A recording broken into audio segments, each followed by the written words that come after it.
Ya, Assalamualaikum warahmatullahi wabarakatuh. Selamat malam pemirsa, kembali lagi dalam program Suara Dewan malam ini ya.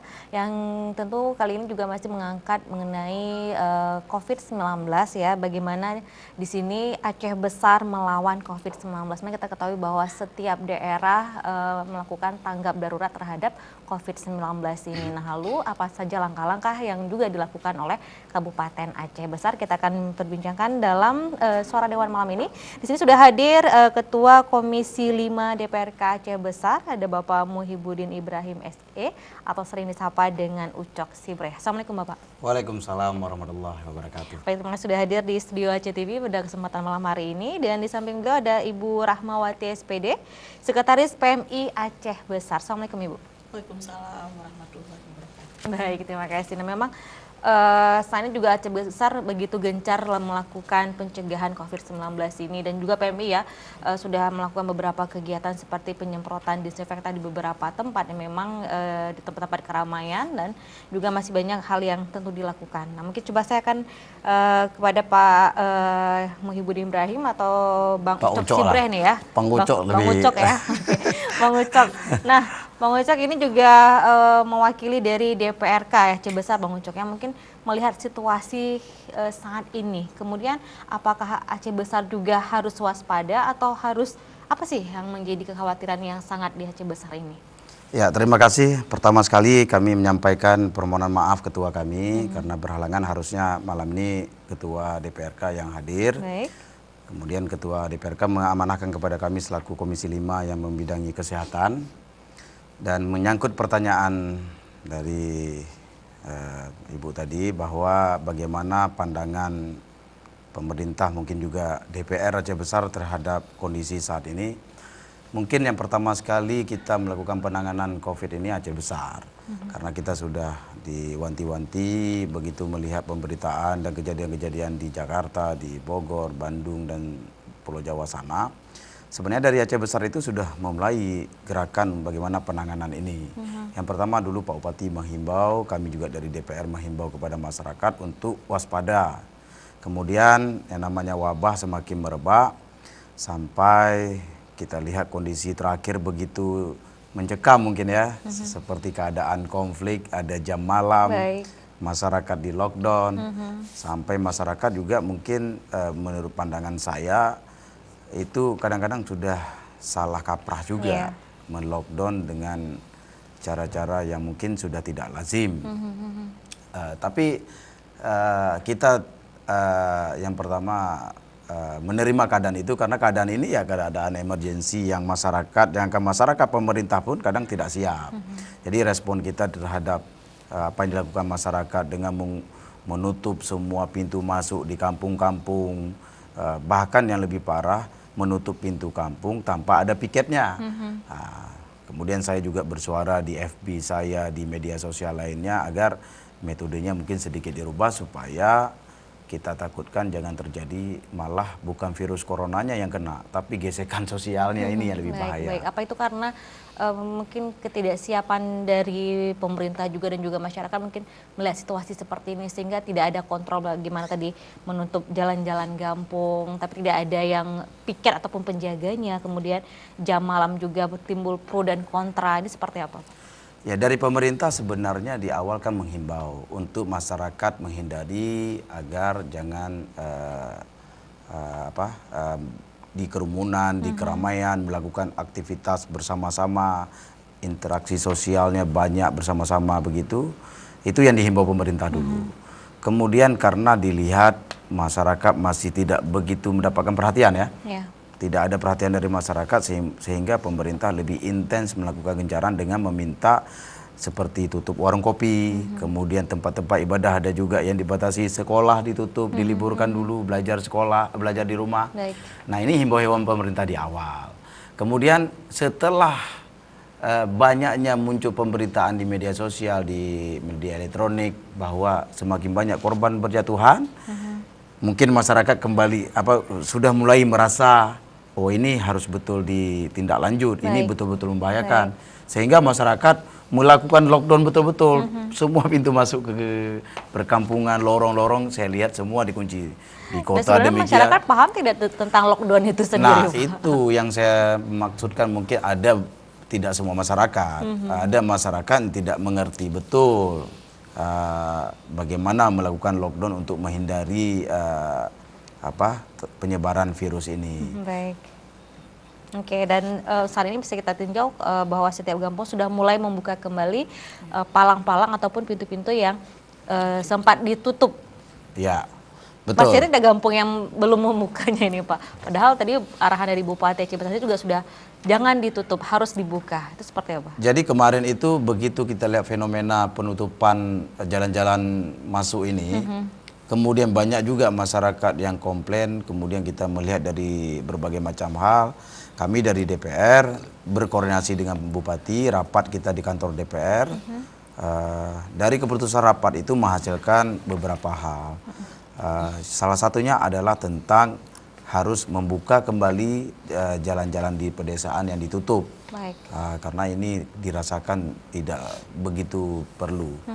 Oleh karenanya Bupati memanggil para camat keesokan harinya langsung memberikan instruksi agar disosialisasi ke kampung-kampung, jalan-jalan yang telah ditutup tadi itu harus dibuka kembali. Baik. Nah, gitu. Oke, nah artinya masyarakat sudah mulai paham sebenarnya seperti apa lockdown itu, dan mungkin mulai tidak lagi diberlakukannya jam malam, itu sudah dicabut ini Pak ya, dan mungkin tapi hal yang terpenting adalah bagaimana masyarakat benar-benar menjaga diri dari mungkin keramaian dan mungkin tidak berpergian apabila tidak diperlukan sekali, tidak penting sekali, dan hal yang lainnya. Dan saya coba kembali ke... Dan sebentar saya potong sedikit. Masalah tutup menutup itu sebenarnya Bupati Aceh Besar tidak menginstruksikan. Yang Bupati instruksikan pada saat itu penutupan pasar. Baik. Bukan ditutup total juga, itu pun diberikan waktu. Nah, ini yang mungkin ketika ada edaran Bupati menutup pasar, bukan menutup total, tapi ada edaran waktu operasional pasar. Baik. Ini ditanggapi lain oleh masyarakat, sehingga masyarakat berpikir ini pasar aja tutup, kampung kita juga harus tutup. Wah, itu yang agar kampung kita bersih dari wabah ini. Jam malam pun juga bukan dari Pak Bupati. Jam malam itu dari provinsi. Baik. Nah, jadi jangan masyarakat salah paham bahwa kemarin itu memang pernah ada keluar edaran Bupati untuk mengatur operasional pasar. Kemudian jam operasional, jam tutupnya kita coba atur supaya untuk menghindari keramaian tadi. Nah, setelah itu ditanggapi dengan karena mungkin ketakutan atau mungkin ya ingin menjalankan perintah juga, namun dengan cara yang tidak memahaminya, terjadilah penutupan di kampung-kampung. Nah, ini perlu saya sampaikan supaya tidak ada istilahnya tuduhan-tuduhan ataupun tidak ada bahasa-bahasa yang salah. Baik, dan beliau juga menginstruksikan bahwa warung kopi silakan dibuka tapi dengan take away ya, atau dibawa pulang memesan dibungkus. dan bawa pulang dibungkus. Tapi Betul. sekarang juga sudah mulai bisa memesan langsung duduk di sana, cuman mungkin tempat duduknya di Setahu saya jarang-jarang kota Kapolresta sudah memberikan izin memperbolehkan untuk warung-warung kopi. Untuk Aceh Besar seperti apa, Pak? Tetapi duduknya harus jaga jarak. Jaga jarak. Nah, seperti kita inilah Distancing, ada jarak 1 meter karena kan salah satu penyebaran virus corona ini melalui droplet. Iya. Ada percikan air liur kita atau jatuh air liur kita atau bersin kita. Baik. Jadi diperkirakan kalau orang bersin ya tentu jaraknya mungkin sampai 3 meter. Tapi kalau orang bicara itu mungkin 1 meter ini dalam kondisi aman. Baik. Oleh karenanya mungkin ya kita dari pemerintah juga memikirkan bahwa orang nggak mungkin secara ekonomi ditutup. Nanti malah pemerintah nggak sanggup membiayainya. Baik. Oleh karenanya mungkin diberikan waktu, silakan melakukan aktivitas ekonomi. Namun kita harus ikuti prosedur saat ini untuk menghindari wabah itu. Duduknya jarak-jarak gitu. Baik, oke.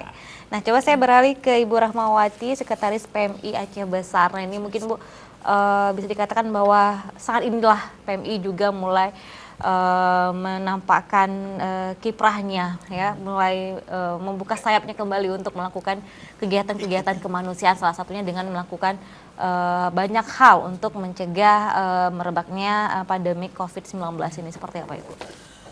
Terima kasih. Mungkin apa yang dilakukan oleh PMI, terutama sekali PMI Kabupaten Aceh Besar, ini adalah suatu hal yang memang dapat kita lakukan karena bagi kami PMI di dalam setiap bergeraknya dan melakukan kegiatan PMI itu tentu saja ada acuan yang menjadi dasar bagi kami. Kalau kita sekarang ini termasuk dalam hal kita melakukan disinfektan di lapangan, ini juga kita sudah mengacu pada protokolnya PMI yang mengatur tentang kegiatan tersebut. Nah, berkaitan dengan hal ini, mungkin bagi kami PMI Aceh Besar yang kepengurusan yang baru ini, kami sering mengatakan begitu kepengurusan yang baru dilantik, Allah sudah memberikan lagi musibah terhadap kita. Ini memang umumnya jadi untuk langsung Indonesia bekerja ini, Bu, langsung ya? diberikan tugas, dan hal ini mungkin bagi PMI Aceh Besar pengalaman dulu kita di waktu konflik tsunami, mungkin inilah hal-hal yang memang sudah biasa kita lakukan dan yang memang harus kita lakukan untuk masyarakat. Jadi selain selama ini kami melakukan desinfektan ataupun spraying ke masyarakat, ada beberapa hal lagi yang kami lakukan berbarengan dengan itu, seperti misalnya memberikan edukasi kepada masyarakat tentang COVID-19 ini. Karena kebanyakan masyarakat kita itu belum paham sebagaimana tadi disampaikan oleh Pak Ucok Sibreh, apa itu ODP, apa itu pasien dalam. Dan itu akan diberikan pemahaman atau penyuluhan kepada masyarakat? Iya, itu dilakukan juga oleh PMI berbarengan dengan kita melakukan spraying tadi. Dan untuk Aceh Besar khususnya alhamdulillah sampai dengan saat ini sudah hampir 1 bulan PMI bekerja, kita sudah melakukan spraying di 170 titik. 170 titik. 170 titik untuk seluruh Aceh Besar yang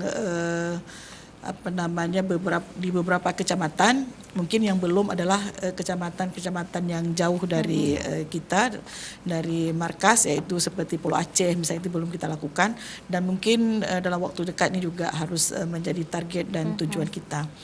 Nah, kemudian selain daripada kita juga memberikan edukasi kepada masyarakat, mungkin ada program PMI ke depan, terutama sekali mungkin tentang bagaimana supaya ibadah terutama mungkin salat Jumat di Aceh Besar itu dapat berjalan. Mungkin kalau selama ini sudah bagi kita di Aceh mungkin terutama salat Jumat ini menjadi sebuah kewajiban, dan mungkin salat jamaah itu juga sebuah kewajiban. Tidak bagi jamaahnya itu kurang nyaman, ya.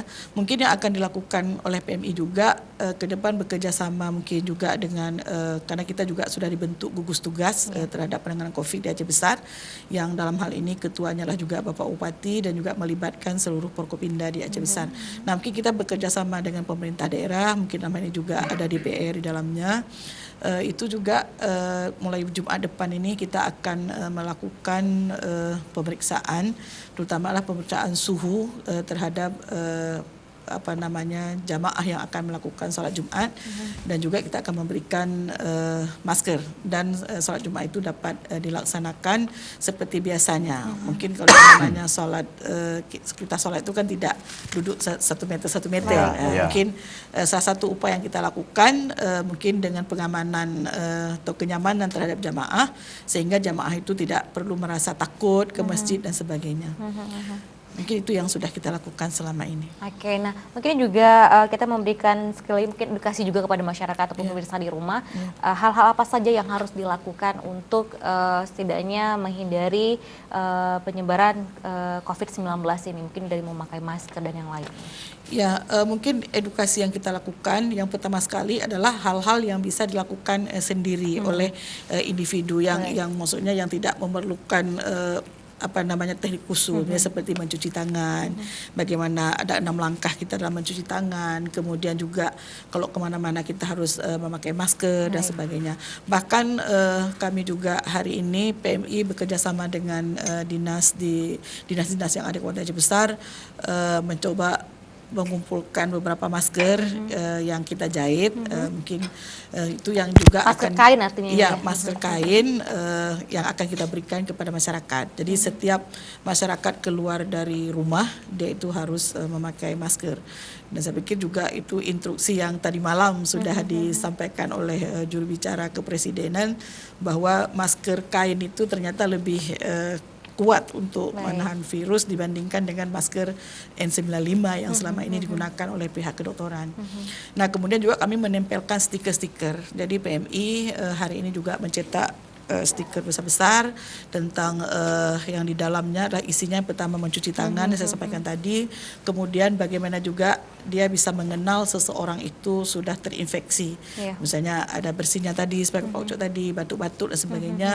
Kemudian langkah-langkah apa yang harus dilakukan oleh masyarakat ketika dia melihat ada seseorang yang menampakkan gejala-gejala seperti itu.